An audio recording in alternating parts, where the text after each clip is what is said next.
Okay, I'm at Hy-Vee on Sunshine, and I have the one, the only Maddie with me.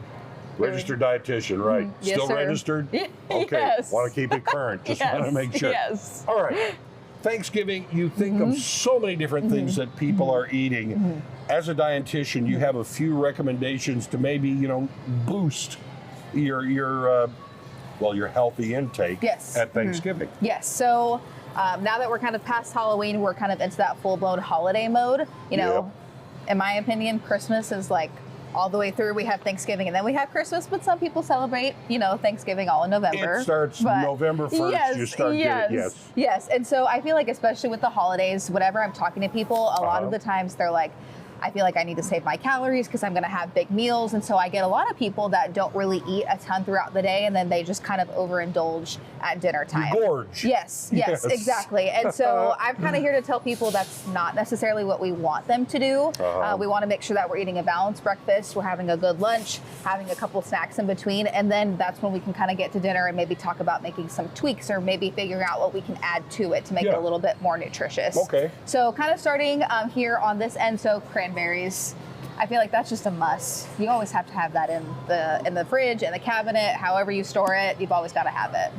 Now you're saying cranberries. Yes. That's not the can of cranberry sauce. It's not the same thing. Yes. Okay. And honestly, if that's something you want to do, we also have the cranberry, like the jellied sauce. I always recommend just getting the no sugar added, so you're not getting a ton of those extra added sugars. Okay.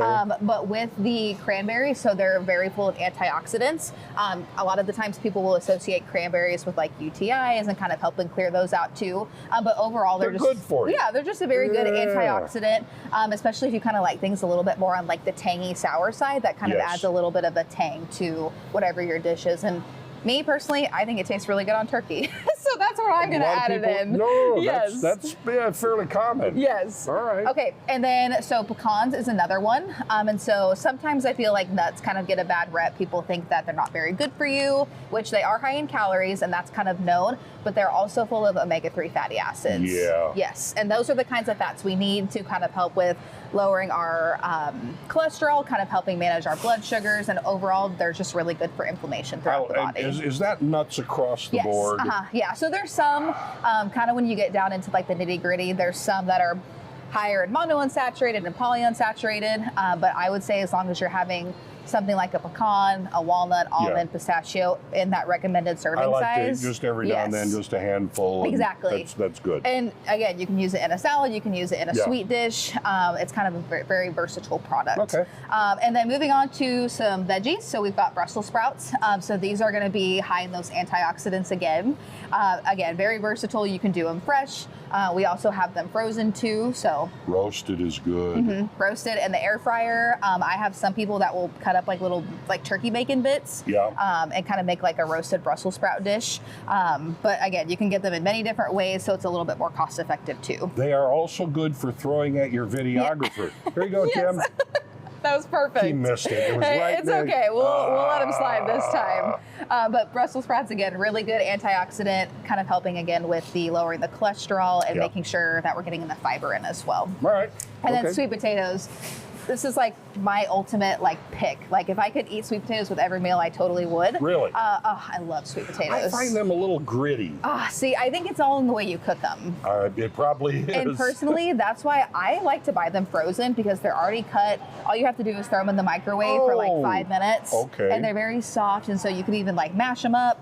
Sometimes, I kind of make like a mock Texas Roadhouse where I put a little bit of brown sugar, a little bit of butter.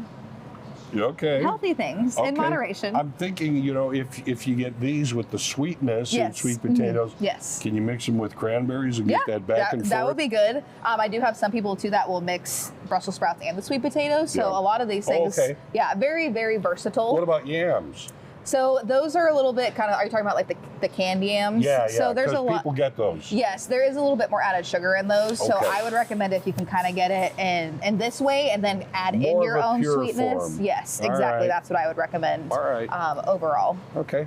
Okay, and then lastly, we just got some different Thanksgiving items here. So Hy-Vee's going to be your one-stop shop for decorations. We've got everything you need for your Thanksgiving gatherings, holiday meal packs, all of the above. There you go. A few suggestions from Maddie about you know, kind of plumping up your Thanksgiving. Make it more healthy for you and your friends.